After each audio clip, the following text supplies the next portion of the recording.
Welcome back to No Buzzwords. Thank you so much for joining us. If you haven't checked us out already, other than what you're watching on right now, like YouTube, Spotify, the Facebooks, we are on everything. You should probably find us. You should probably like us. We're a podcast for Kitsap, about Kitsap. We love Kitsap. Today in studio, we have, if you've ever turned on your furnace at home and you have an old oil furnace, the current owner of Cooper Fuel and Genesee Energy in Kitsap County and Puget Sound abroad, Steve Clark. Welcome, Steve. Thank you. Good to be here. Thanks for coming on. Glad to do it. Always good to come over here. I know it was from the big city. It was from the big city to the small town.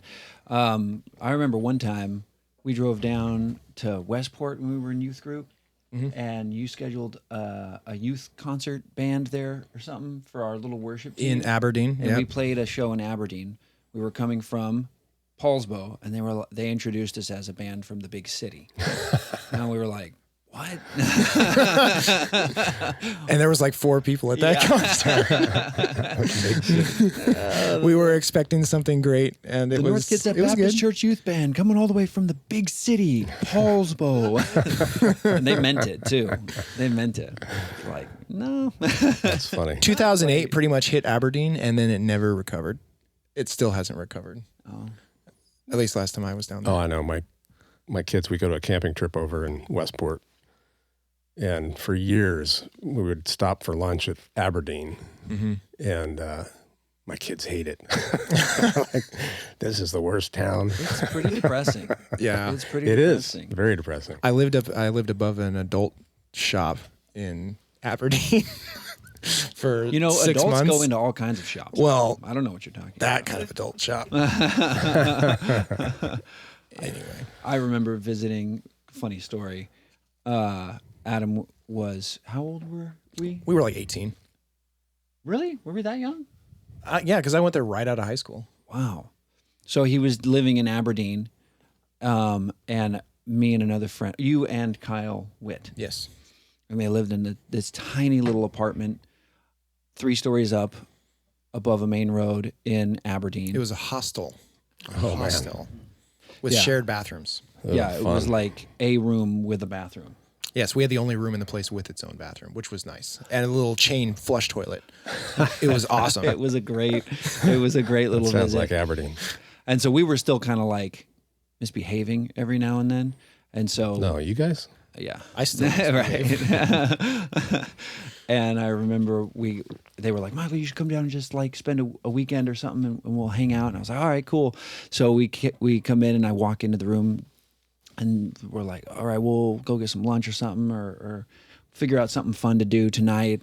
And I think I was like, oh, well, what are we going to do right now? And Adam said something like, well, sometimes we just throw eggs out of the window at cars. And he was joking, but I grabbed an egg, and I just blindly chucked it out of the top window and hit the driver's side of a big truck. Uh-oh.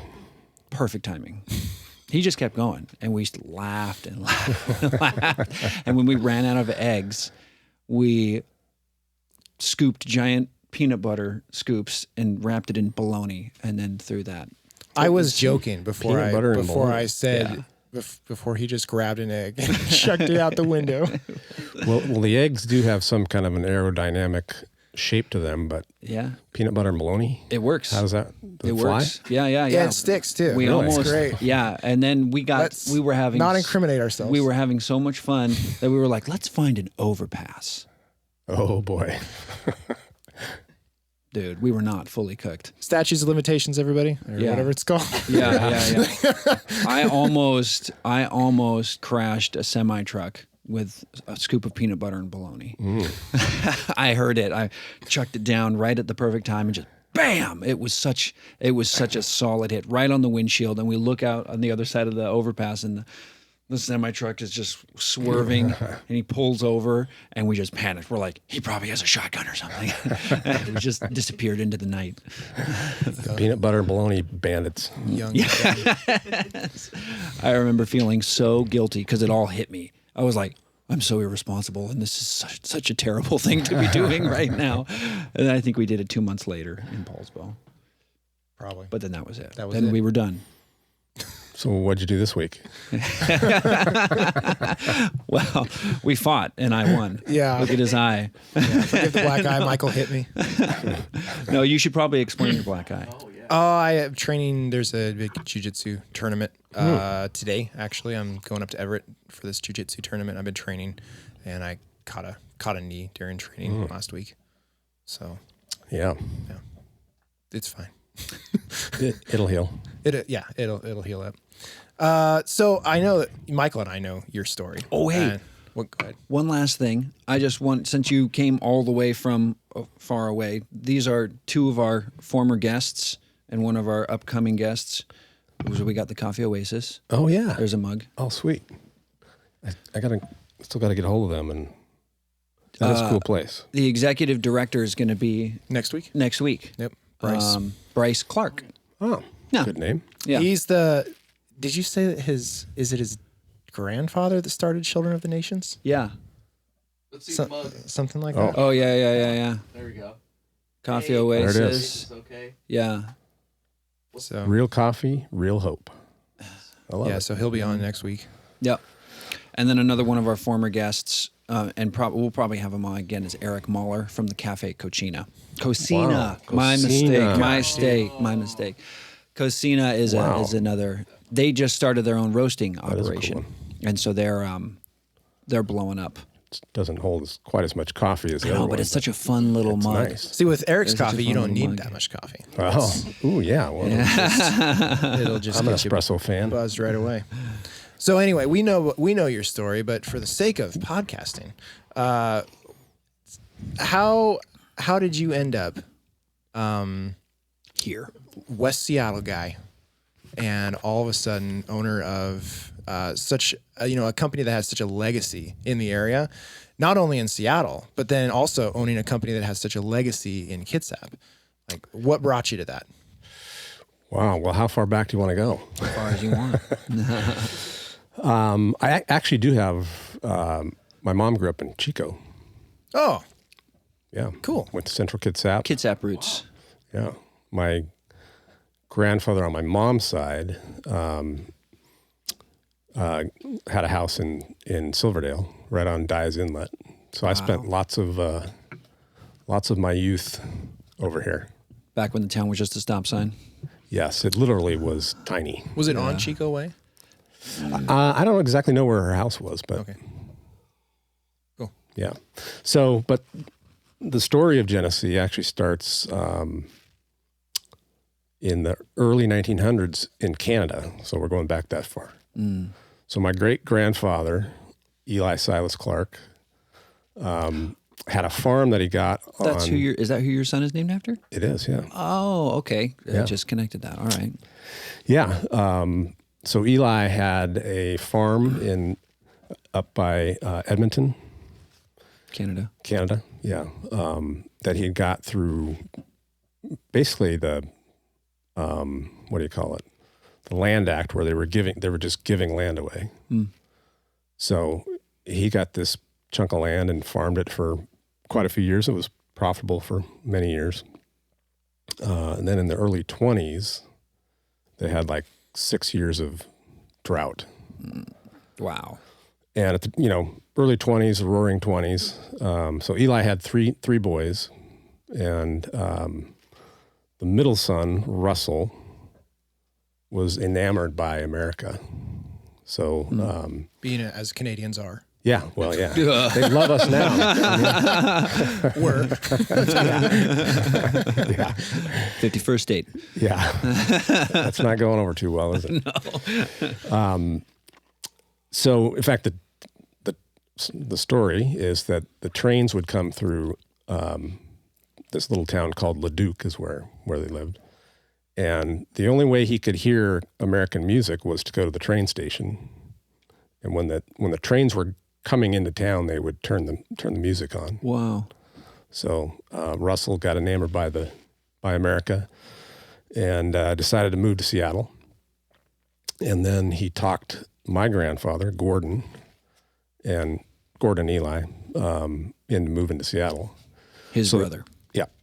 So they sold the farm and bought what was at that time called Genesee Coal and Stoker. So that's the way people heated their house, was with coal and wood. Wow. And it was just a yard where people would come and buy it. And then my grandfather and his brother turned it into a delivery business. So they delivered wood and coal for, you guys have probably seen the picture on the wall there, yeah. Yeah. And then after World War II, the oil furnace became a thing, the new technology, oil furnaces. And so they installed oil furnaces all over the place. It became a heating oil company. And Genesee was installing them, or they were just being installed? Genesee, and they were like, Genesee. Well, yeah, we were installing them at the time. No kidding. Yeah. So my Uncle Russell was kind of the business guy, and my grandfather Gordon was the guy installing furnaces and doing the hard work. So then my dad graduated from college. Don. Yeah. UW grad. Was he born in Seattle? He was born in Seattle, Rainier Beach. Cool. Yeah.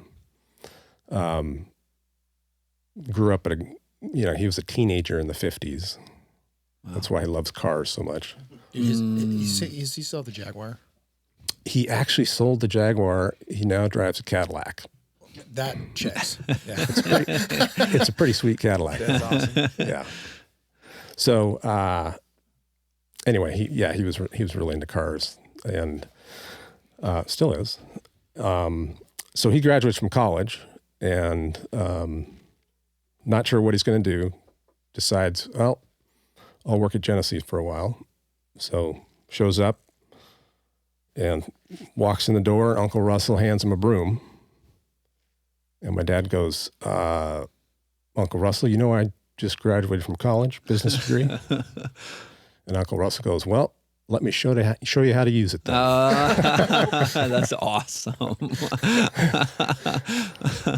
So then mom and dad had kids. I never thought about getting into business. I loved it. I would go there as a kid, climb on all the trucks, and love that aspect of it. But I graduated from high school, went to college at Oregon State, got a finance degree, and then worked in the finance business for 6 years in Portland. And while I was there, though, a lot of my clients were small business owners. And, some of them I get to know a little bit, and they'd always ask, well, why don't, how come you don't think about your family business? I'm like, I don't know. Why don't I think about my family business? And then my dad, this was in the early 90s, wanted to retire. So I have 3 sisters.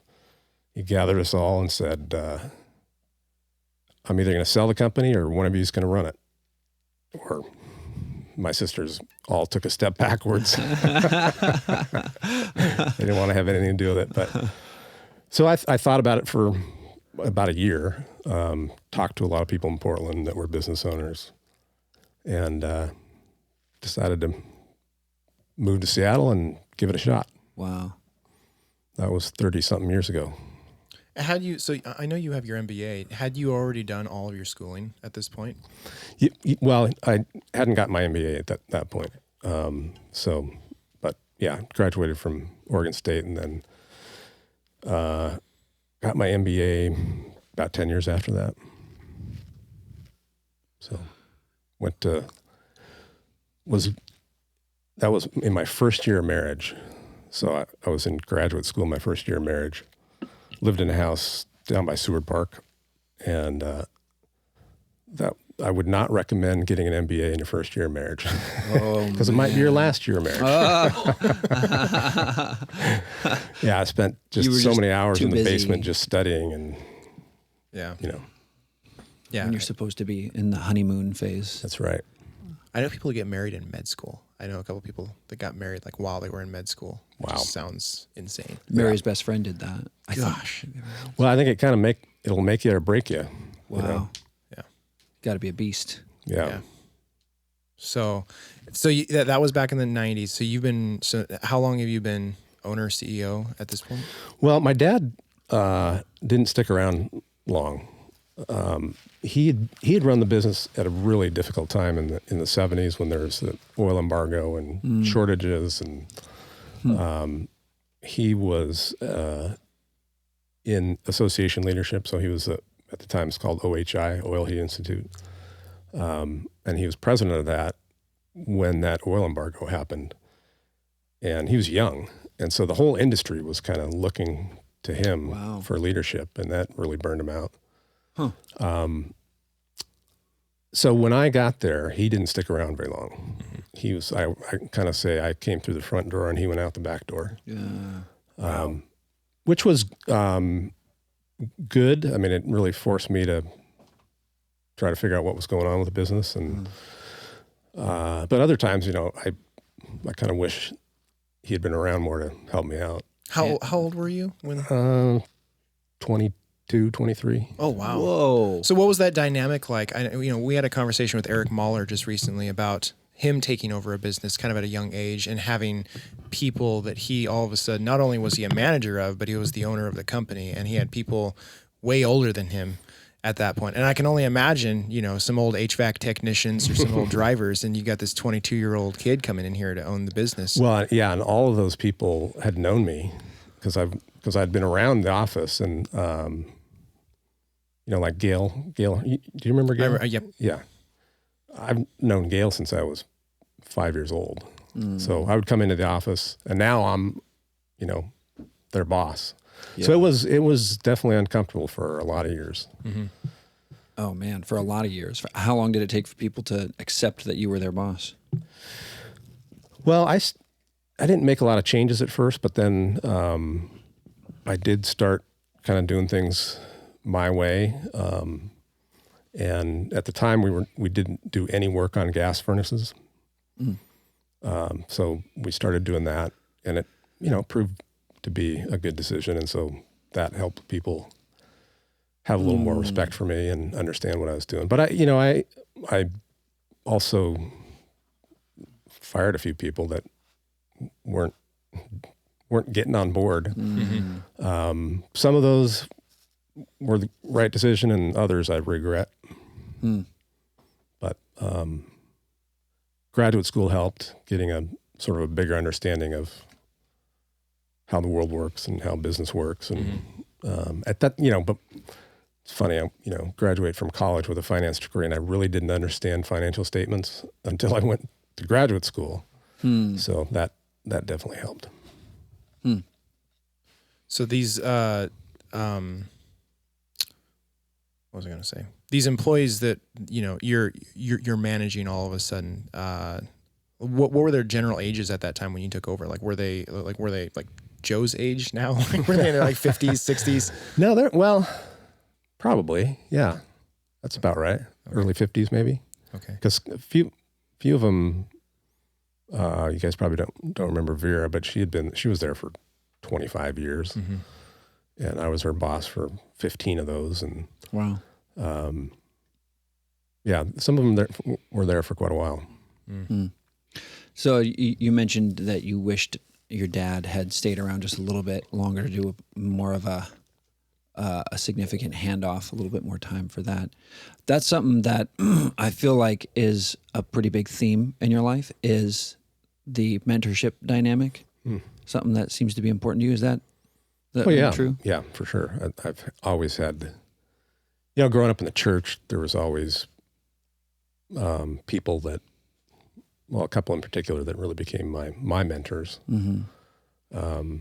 When I lived in Portland, I had a guy named Abbott Lawrence. He was my mentor. We'd meet every week for Bible study, and he would impart his wisdom to me. So, but yeah, I think it's important. Every young man should have a mentor. So that's where and be a mentor. Yeah. So that's kind of where it's that concept is rooted for you. Is in the church. Is that kind of where that started? Yeah, that's I guess my first experience with people that genuinely care about your well-being and see something in you, and also want to give back. You know, Yeah. I feel like everybody has a mentor figure for better or for worse in their lives, but not everybody gets to the point where they're like, I value the mentorship dynamic and I value having a mentor and at some point being a mentor. And you said that you found it in the church. It must have been difficult when your dad was kind of like... Well, we've always had a very good relationship. I think just from the business aspect is what he was burned out on. And, you know, and at the time it was very much kind of a mom and pop little shop. There was no real, I mean, one of the things that bugged me when I first got there was no processes in place. There was no written or otherwise. We, you know, come in every day and you just make sure oil gets delivered. And you know, my dad, though he had a college education, he didn't really change anything in that regard. He didn't bring any organization or sophistication to it. You know, I mean, the phone systems were totally outdated when I got there. All the trucks had different graphics on them. I mean, there was no from standard different eras of the company. There was no like uniformity between. I mean, some like Genesee on some of the trucks was all in capital letters, and in other trucks it was in, you know, just capital and then lowercase. Yeah. Some were in script. I mean, you know, it was just all different. So, and then, you know, at that time there was no.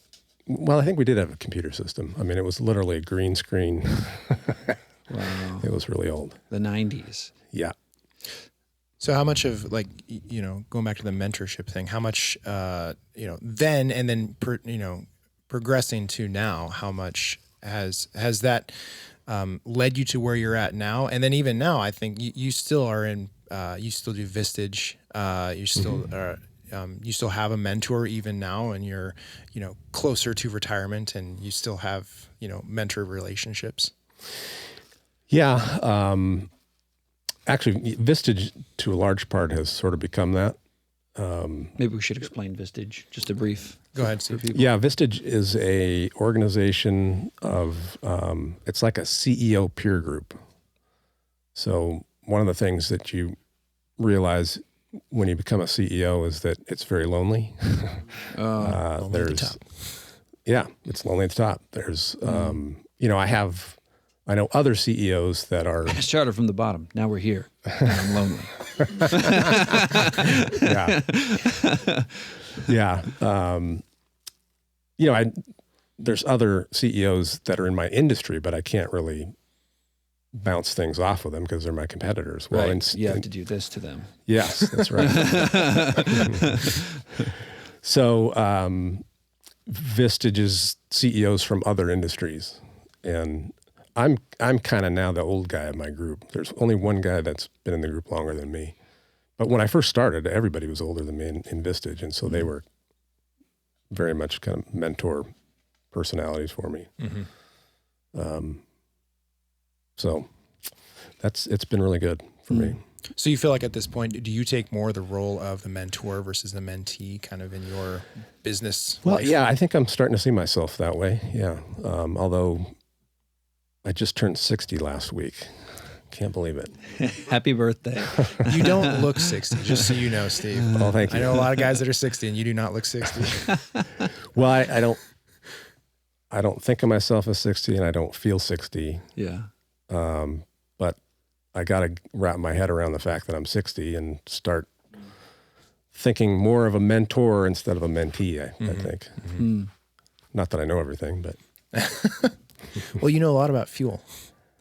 I think one of the things we wanted to touch on was like the American dream. So you've kind of given us your, you know, beginning to where you're at now.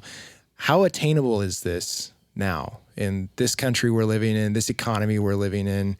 Do you feel like this is, you know, your story is can be duplicated going forward, or are we just in a different era? Or maybe how would you even define what it is? What do you think is a healthy definition for people? Because I feel like you do embody the American dream. Mm-hmm. Well, yeah, the Genesee story is totally the American dream. I mean, you know, these Canadian boys sell a farm. They don't know what the heck they're doing. 51st state. The American dream. That's right. A lot of oil up there. The Yukon, they say it's great. A lot of bears. We'll hire the bears. Yeah. You know, they came here with practically nothing. And, you know, they started the company in 1929, like a month before the stock market crash. Wow. Oh, whoa. Yeah. My grandma, Out of the frying pan. yeah, my grandma says she remembers when they would turn the phones off because they couldn't pay the bill. Wow. You know, during the Depression. Jeez. So, but they just grinded it out, and I think things really took off after World War II for them. That took But a while. you know, I mean, that's That's a decade. so. If you think about it, I mean, they're immigrants. They come to America, almost lose everything, but grind it out, and you know, here we are, almost 100 years later, still growing, still thriving. Mm-hmm. So, so that's pretty cool. Yeah. But do I think that's possible now? Yeah, I think it's possible. It's difficult. It has been difficult. You know, I don't know how political you guys get on this show, but That was our last As topic. political Actually. That was our as last our topic we guest wanted to wants ask to you get. about. But Yeah. continue. Yeah. well, I think the idea and the understanding of the American dream has kind of been lost, and you know, so we're kind of drifting toward socialism. You know, I've heard, You feel it here in Seattle for sure. yeah, the middle class has just disappeared. So you have the elite class and you have the underclass, or whatever you want to call them. And you know, the elite class has everything they want. The lower class is getting what they need. And I think the middle class is very pinched in the middle. So I think the only obstacle to the American dream is people not seeing it, people not imagining that it can happen. Well, how would you define it for somebody who's trying to figure out who's trying to catch a vision for it, for themselves and their family? Well, I think independence, you know, wanting to be independent, wanting to produce and support yourself and your family and not be dependent on the government or, you know, other types of handouts or whatever. Having a dream. Yeah. You know, I think to a large extent, Having a dream and feeling like you can achieve see it. it Yeah. realized. Yeah. Is it I'm sure, I mean, you know, every kid has dreams, but Yeah. do they just remain dreams? And that's, if they don't feel like it's achievable, it's just always going to be a dream. It's not going to actually come to fruition. Right. Well, and a lot of people, I feel like there's a real, people feel like they got to win the lottery. There's this weird, and I could be off, you know, I don't know everybody, but when I try to read the pulse of the culture, it's kind of like everybody's thinking that they need to win the lottery, you know, to become a social media influencer, become a pro athlete, you know, or, and you know, a lot of it is internet based, like internet fame based. A lot of them think that they need to win the lottery, and a lot of them think they can, but there's usually a disconnect from the work that's required to accomplish a dream, maybe. Yeah, I think they call that social inflation, because you know, you see athletes getting enormous contracts. You know, recording stars make huge money. And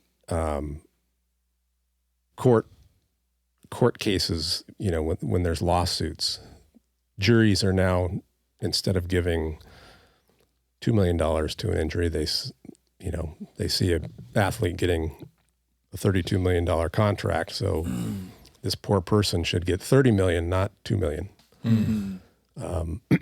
But I do think, you're hearing this more often, how the trades are coming back, which I think is awesome. Yeah.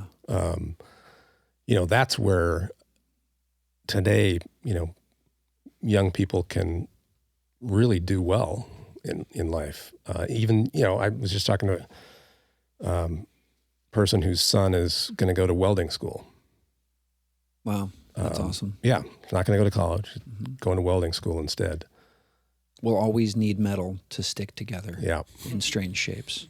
So can that kid who's going to welding school and becoming a welder, does he have a bigger dream of maybe having his own shop? Yeah. And is there access, like in capital, and getting rid of lots of regulation? I mean, that's the bane of my existence, is all the environmental regulations we have now. But it really stifles the American dream, I think. We just had my brother-in-law on, Jalen. From Small business owner. owner, Welder. graduated high school, and just really good with his hands. And he's backed up on his small business, is backed up on work for months. Yeah, that's awesome. It's like if you're really good with your hands and you can do the job that you say that you're going to do, you can do it on budget, you can do it on time, and you're good at communicating with people, you're gonna be so successful right now. Versus, I think we've all had experience with contractors or whoever else that, they draw the process out, and it's like that aspect of working with your hands, but also just being a good communicator and being able to talk to people. Yeah. You're gonna be rolling in it. So Yeah, I mean, if you're a human being, you have some sort of a skill set in some area. Yeah. Yeah, I'm not as good with my hands, but I'm all right with people. You are very good with people. Thanks. except when you're hitting them in the face. Yeah. Yeah, no, that's part of my charm. I think the last thing, you kind of were good transition here. You mentioned the politics and the regulations. So living in Washington State, and obviously you've had to deal with this stuff firsthand, and you've even gone to our state legislatures and talked to them about this stuff. Where are we at right now as a state versus the entire country on fuel prices, taxes, not just for home heating oil, but also for stuff for our cars. And then I'm hearing now that they're going to try to raise our fuel tax again. I know. Like 9 more cents or something. Jeez. Yeah, it's crazy. Well, Washington is not a very good business state to begin with, and certainly not a good state to be in the energy business. Even though we have tons of, our access to oil from Canada Canadian and oil, Alaska. We have 5 refineries in this state. Oregon has none. California's got dozens, but Washington's pretty unique in the fact that we have refineries. Yeah. But I heard that like 38% of a gallon of gas goes to the state. For what? Like, what are they Price using that wise? Well, for one is the Climate Commitment Act, Yeah. which went into place a couple of years ago, which is supposed to be, that money is supposed to go back into green projects. Right. Haven't heard or seen a single one. Wow. But we're all paying 54 cents a gallon for that, on top of 74 cents for road tax. I think the state legislature first, they don't like cars. And it's just like this endless pot of money that they can go get. Yeah. But it's going to hurt. Because it's not just gas that goes in your car. I mean, fuel, petroleum, runs everything. Right. So, the truck that's bringing the eggs to the grocery store, that fuel goes up, those eggs prices go up. Yeah. A lot of the electricity that we use Mm-hmm. it starts with burning something. With that statement, would you say that a lot of our economy is really based on fuel prices? Most of everything, inflation and everything goes up. I mean, is the foundation of it kind of where the fuel's at? Yeah, energy is, so if you think of base load, I guess, is a good way to say it. So the base is energy, and then, there's other prices depending on the industry that are on top of that, but you can't do anything without Being able to get something from point A to point B Yeah. physically or turn things on. Yeah.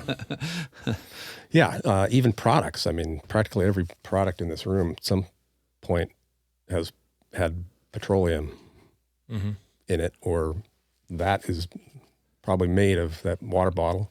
Yeah. It's plastic, which is petroleum product. It cracks me up. The founder of North Face, the outdoor gear, he's just totally anti-oil. But That's ironic. yeah, almost every product that he has is petroleum based that he sells. Even he has jackets that are made out of recycled bottles. Recycled bottles. But they're bottles. Yeah. Jeez. So, well, are you encouraged, or because I feel like we still have the freedoms to kind of make the changes that we want, and we saw that happen during the pandemics with California. People got sick of something, and they eventually just left. yeah. A huge population just dispersed into states where the things that they wanted to do, they could do more freely. And either something like that could, but having those refineries really changes the dynamic of that. Yeah, actually on a small scale, you see it in Seattle. Seattle wants to have, I think the head tax is coming back again, where some of the big companies get taxed based on how many people are in the company. Well, why is Bellevue booming right now? Because they don't have that.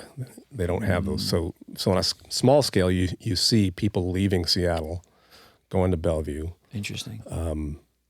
You see people are leaving California, going to Idaho or Texas. For all Trump's wildness, I think he's created a new paradigm that we don't just have to keep going down the same road we've been going. Right. That if enough fed up people say something, we can change the direction of things. Yeah, and he has got that wheel cranked. Yeah. Yeah, and you can see that in younger people because he's got a big following of young people. Yeah. Yeah. So there are young people out there that are not quite getting on board with the idea of socialism or the wackiness. Yeah. I think a lot of that has to do with some of our podcasts that we're all listening to right now. Right. I'm friends with a lot of really young guys, like 18, 19, 20 years old, graduating high school, maybe just entered the military or something like that. And it's amazing how many of them do not have, I think, this political mindset that you probably saw 3 or 4 years ago in that younger generation. All of a sudden, there's so many of these young guys that I run into that are, lean more towards the right in their thinking. Yeah. Capitalism and growing as a country, growing our small businesses. And they have that mindset. I just ran into a guy recently who he's going to college, but he's going to college not just to go to college, but because he wants to do XYZ and run this kind of a business. Like he has that dream, and I'm seeing that a lot lately. Well, the last 30 years have been devastating for young men, I think. It started, when I was in middle school, high school, where boys were bad. You know, it was before You even felt toxic it then, huh? masculinity. Oh yeah, yeah. Well, so the women's liberation movement started in the 60s and 70s, and don't get me wrong. I mean, there was a lot of changes that were needed to bring women up, but it seems like it was a zero-sum game. So boys had to lose in order for women to, and I don't think that's necessarily the way it had to be. But I think, you know, now I see a lot of young men that feel like they have a place in the world, and masculinity is not a bad thing anymore. You just hope it's it's always, when the pendulum swings one way or the other, it always seems like an overcorrection. Yeah, that's a great way to put it. Yep. And because as masculinity comes back, so will toxic masculinity, or the more storied version of it, I guess, because I don't think toxic masculinity came or went anywhere. It just, resided in the shadows of the beta males, where they're just kind of sneaky abusers, but I had a question about that. As far as the masculinity goes and the diamond. I like how you said, we don't need men and boys to lose in order for girls and women to win. And I think honestly, the three of us, the four of us actually, including James, are a fantastic engineer. Round of applause for James. Yes.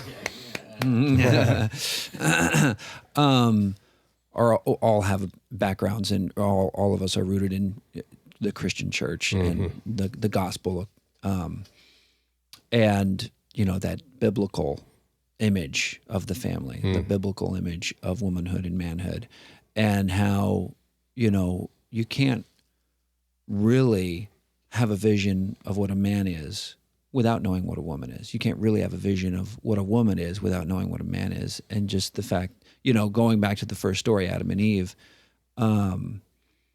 they were, before they were man and woman, there was just one individual, Adam. And then God separated that being into two parts. And then the joy of femininity and manhood was found in coming back together as one, this strengthening each other. And, I feel like a very important thing that we need to look out for is not, conquering feminism, and not, we don't want women to have to lose for the boys to win now. Have you guys listened to the Bema podcast? I started listening to a little bit of it, but I haven't gotten through a full episode. Sorry if I'm pitching your competition, but it's another podcast. Technically, Adam is our competition outside of the podcast anyways. So Hence the black eye. Yeah. If he doesn't walk out of here with two black eyes, we did something wrong. So the Bema podcast has a really cool illustration of that. And, they talking about Adam and Eve, and that men and women should be two opposing forces is the way, but not forces opposing each other, like giving each other black eyes, but instead thinking of like two planks that are leaning on each other. They're both different, but if you take one away, the shelter collapses. So equal but opposing forces. I think, back to the men and women, boys are bad. Opposing and or complementary. Yeah. Boys are different, men are different, but necessary and important. Yeah. We see that. You take dads out of the house and kids don't turn out very well. Yeah. And absolutely meant to be together. Yep. Yes. Yeah, I know. I didn't. It was humble. Getting married was humbling, and becoming a husband was definitely, I felt, that I needed to up my game. And it, you know, I had had a lot of good mentors in my life before I was married, and they would always talk about and exemplify what it means to be a man. And I didn't realize how little I had actually grasped the idea until I was married. And then I was like, oh, this is what I'm called to. This is what God expects of a man. And then when we just had our first baby, it was like that again, like times 10. It's like, oh, this is what, and I'm not saying that everybody needs to be a husband or a father, but if you're not at least considering it, you're missing out on a huge part of what it means to be a human being. Haven't you heard? It's time to start having babies because our population is dropping. Yeah. So the call is out to have those babies. Japanese visas? No. There's breeding visas. Like no joke. You can go to Japan on a breeding visa. Wow. Yeah. I heard about that in a podcast recently. They were like, have you seen this? So Japan is handing out visas to anybody who wants to come in and make babies. Because their population is just dumping so fast. Too bad I'm 60 and circumcised. Yeah. That'll be our clip. Oh my God. Thanks, everybody. Oh my gosh. That's hilarious. I suppose they circumcise in Japan. I don't know. I don't know. But Probably not. yeah, I mean, How about reverse vasectomies? oh, is that a thing? You can, yeah. Oh, dude. You're in luck, Adam. No. Not doing it, dude. I made my choice. I'm sticking with it. So your wife, Tammy. how she's been instrumental to you then in your business journey, like with you guys as being the two planks that you talked about. How has that dynamic been with you? Showing your kids what it means to be a man, and then also just the growth of your business. I mean, I'm sure just like you said about doing it like your MBA first year of marriage, I'm sure business can, bring weather to that structure that you guys have. Yeah, well, she's never really worked in the business at all, but she, I could not have worked if she hadn't been at home raising the kids. She's very supportive of that. Not that we haven't had our conflicts about it, but her dad was a business owner. Her dad owned a beer distributorship up in Bellingham, so she kind of understands the life of a business owner. But yeah, I mean, she's raised our kids very well. I mean, I raised them too, but it's definitely a different role. She's the compassionate, caring mom, and I'm not. I mean, I'm compassionate, but that's not my role. Right. I remember when Eli was young, he always wanted to walk on top of the fence in our backyard. Oh, wow. It drove Tammy nuts. Like, what if he falls off and breaks his arm? He probably will. And I'm like, he needs to. Every boy needs to fall and break their arm, or every boy needs to learn how to walk along the fence and maybe falling off. Yeah. Mm-hmm. Yeah. So, my role as a dad wasn't to protect him. My role is to make sure they can survive in real life. Right. And falling off the fence and breaking your arm is part of that. Yeah. Yeah. Isaac is just about to be one, our first son. And I'm already starting to feel that dynamic as well. Because Mary, my wife, just a natural, nurturing mother. It's like her instincts are to respond to the cries and the whimpers with compassion and warmth. And dude, the fake news has started with the little boy already. Like, it's like, that's fake news. That's not real. Yeah. So it's we're sort of like, Adam's got a 13-year-old. 12. Wow. 12-year-old, almost a 13-year-old. Yep, she'll be 13 Ooh, this the year. fun's just about to begin. Oh, dude, it's begun. It's I'm loving it. But yeah, dude, we just went from 0 to 60. It's very interesting. Huh. Yeah. So I remember when I don't know if it was Eli or Josiah, when they got into middle school, the principal said, your child is about to become a creature that you won't recognize, Yeah. A creature. but they will come back. Yeah. But in these few years, you won't recognize them. Yeah. Oh man, that sounds so tough. Yeah. That's very intimidating. Yeah. Middle school. How was it for you? It was strange.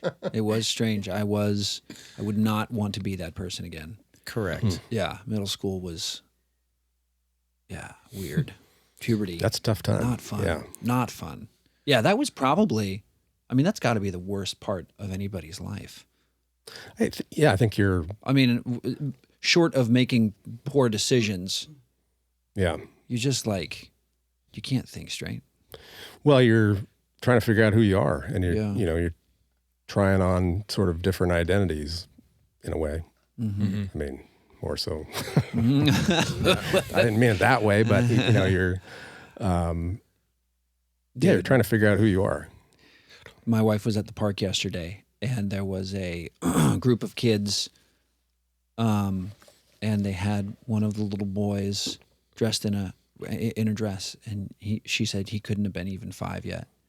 And it was I don't think from what she could tell, his parents weren't there. It was like some kind of a school function or something like that. And the teachers were there. There's a bunch of other kids, and they had a little boy dressed up like a girl with all of this. And yeah, he couldn't have even been 5 yet. So it's like, I don't know what. It's in a world that doesn't have a God. I mean, it's the next solution. Back when I was growing up, it was drugs. Oh, interesting. That was the solution that was going to make you happy. Every middle school kid is confused. Some of them more so than others. And we try to hand them solutions. In my middle school years, it was drugs. Now it's either, just come out of the closet. That will fill your soul. Change your gender. That will fill your soul. Well, we all know what truly fills our soul. Right. Yeah. Well, and going back to what we were saying earlier about Genesis, how God created a single being and then pulled that being into two, male and female, so that they could voluntarily come back together and create that structure you were talking about. It's almost like there's this spirit of saying that you don't need that other person. And by a man saying, I'm a woman, it's almost as if you're trying to recreate that original humanity without God. Almost, you're trying to say that you are that structure in and of yourself. You're complete almost. I don't know if I'm rendering what my thoughts very well on that, but anyways, it's a deep issue. I was just thinking, man, I don't know if I wasn't there, but I wonder if I was. I feel like do I say something? And if I do say something, what? Wait, if you were there, like if you were Adam? No. If I was at the park and I saw that little boy okay. in a dress, like, do I say something or do I just, it's Yeah, I mean, challenging. I think our job as Christians is to love them no matter what, but recognize that changing identity is not going to fill your soul. Yeah. Well, we should end on a high note. We should. Yeah. We should. I guess I just had a comment. We were talking about your wife, your support system, her staying at home with the kids. I know all three of us, myself, Michael, we've been blessed with that. I think so many people, they undermine the thought of, your wife, a person in the female position of a marriage, being a stay-at-home mom, being being the homebody as this like lesser thing, and you're out, you're this successful business owner, or we're successful at whatever jobs we're doing. But I know for me and my wife, and I'm sure it's the same for you, and I know it's the same for Michael. It's like, it makes it so much better. It's not like I'm not successful in myself. I'm not going out and being, my own person, and I'm this, rock star salesperson or something like that. I get to come home, and, my ultimate goal is to build my family, to raise my kids, and to have just a really awesome marriage. And if, I think our culture right now is saying you have to, and it's almost our economy too. You have to have this dual income. The wife has to work outside the home. The husband has to work outside the home to bring in income so that you can survive. I know for us, we might not have as much as other couples we know where they do have dual incomes, but I think for us, we're so much more happy. I know that I get to come home. My kids have been taken care of by my wife all day. They're homeschooled. And we just have this really awesome family dynamic. We're not shuffling around schedules all the time. We're all just this one unit moving forward. And that's been a godsend. And it's just awesome to hear, as successful as your business has been, that, that's kind of been a foundational part of it, is your relationship with your wife and your family. Yeah, it would have been stress upon stress if I didn't have Tammy at home, and knowing that she's there, having a positive influence on our kids, creating a home, not just a house, but a home. It would have, I could not have done it. And, it's not like it was a takeaway for her. I mean, she was very fulfilled in that. And she's a career-minded person. But statistically, that's it's not just anecdotal. If they poll women, the happiest women are ones that have been moms and been at home. But Tammy's found, I think my wife too, I see this in my wife, and Tammy does the same thing. She finds outs in other ways where she's involved with teaching, and then what's the youth organization again? Young Life. She's involved with Young Life. Yep. My wife she's part of a nonprofit, and then she helps teach kids online. And she's got a podcast. She does a podcast. Really? But her sole purpose is my kids and me, and helping our family. But, she does also have that career mindset, kind of like Tammy does, where she's always looking to better herself, but she foundationally just wants to support me and her kids, which is just builds this awesome dynamic. So, yeah, I think, God's created us to be productive, but being a mom is productive. I mean, it's a bigger job than we all have. Yes. I mean, one of the terms is reproducing. It's like almost the best definition of being productive. Yeah. So, I mean, I know for me, having a wife and a child makes me a better worker. Oh, yeah. Makes me a way better worker. If I didn't have a wife and a child, I would probably be a homeless musician. Living in a van down by the river. Exactly. I was wondering when Chris Farley was going to come into this conversation. Awesome. Well, maybe we call it there. Yeah. Do you want to make a plug for Cooper Fuel, Genesee, anything like that? Yeah. We bring the heat from Genesee Street. Ooh, wow. And you guys are, what's your footprint, just so everybody knows, if you need a... So we're now in 8 counties in Western Washington. I think, because what county is Camino Island in? Island County? Yeah. Island County. So then we go Island County, Snohomish County, King County, Pierce County, and then all the way up to around Mason. Through Mason, Through Kitsap, Mason to Jefferson. Pretty much all around Puget Sound. So we're in 8 counties now. So Growing. heating oil, propane, and then HVAC in all the counties? Yes, we are now. We do HVAC over here in Kitsap. Got a couple techs that do work over here. I've seen the van over in Port Townsend recently. Oh yeah, Yeah. That's probably John Beach. Yeah. And then we're going to bring bioheat over here, biodiesel. Awesome. Trying to figure out a way to Get it store up to it Mason. over here, but biodiesel and renewable diesel. So Yeah, a lot of people want renewable diesel right now. Yeah. That's a big request. Mm-hmm. So good. Yep. Awesome. Well, Steve, thank you. Thank you guys. We appreciate you, it. boss. Great. Thank you, everybody. James, thank you. Thank you, James. Thanks, James. Have a great week.